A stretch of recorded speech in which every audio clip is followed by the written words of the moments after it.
देशमुखांना न्याय मिळण्यासाठी आज मराठा समाजानं लातूरच्या रेणापुरात भव्य मोर्चा काढला।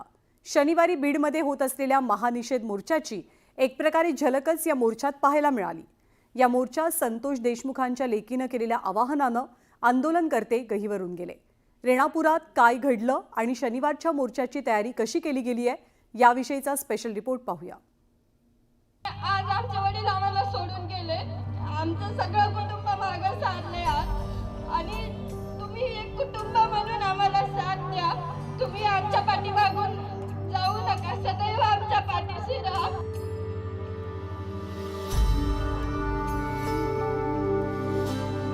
हा आक्रोश आहे एका लेकीचा, आपल्या वडिलांना न्याय मिळावा यासाठी लढणाऱ्या मुलीचा।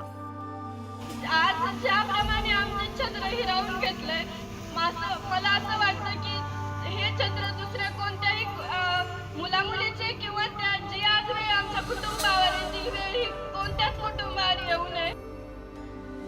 हा आक्रोश आहे संतोष देशमुखांची मुलगी वैभवी देशमुखचा। आज मी तुम्हा सर्वांना माझे एक कुटुंब नाही, माझ्या परिवाराचा हिस्सा मानते। आज तुम्ही आलात तसं प्रत्येक मोर्चात या आणि माझ्या वडिलांना न्याय मिळवून द्या। संतोष देशमुखांच्या हत्ये प्रकरणातल्या संशयितांना अटक व्हावी यासाठी शुक्रवारी लातूरच्या रेणापुरात मराठा समाजानं मोठा मोर्चा काढला। या मोर्चात संतोष देशमुखांची दोनही मुलं वैभवी आणि विराज सहभागी झाले। आरोपींवर कारवाई करण्याच्या मागण्यांचं निवेदन या मोर्चाद्वारे तहसीलदारांना सादर करण्यात आलं। या मोर्चाला संबोधित करताना वैभवी कमालीची भावूक झाली आणि आपल्या वडिलांना न्याय मिळेपर्यंत हा लढा सुरू ठेवण्याचा निर्धार वैभवीनं व्यक्त केला। असेच तुम्ही आमच्या पाठीमागे राहा, न्याय मिळूस तर नाही तर नंतर सुद्धा तुम्ही असेच आमच्या पाठीमागे राहा, आमच्या सोबत राहा एक कुटुंब म्हणून। आज मी तुम्हा सर्वांना माझे एक कुटुंब नाही, माझ्या परिवाराचा हिस्सा मानते। आज तुम्ही आलात तसं प्रत्येक मोर्चात या आणि माझ्या वडिलांना न्याय मिळवून द्या। रेणापुरातल्या मोर्चात मोठ्या संख्येनं नागरिक सहभागी झालेले।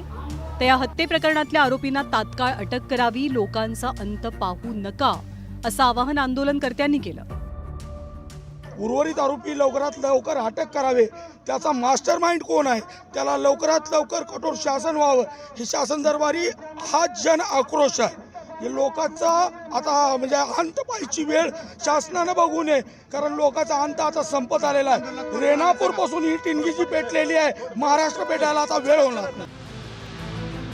संतोष देशमुखांना न्याय मिळावा यासाठी शनिवारी 28 डिसेंबरला बीडमध्ये विराट मोर्चाचं आयोजन केलं गेलंय। शनिवारी निघणाऱ्या निषेध मोर्चाच्या अनुषंगानं पोलीस प्रशासनानं तगडा बंदोबस्त तैनात केलाय।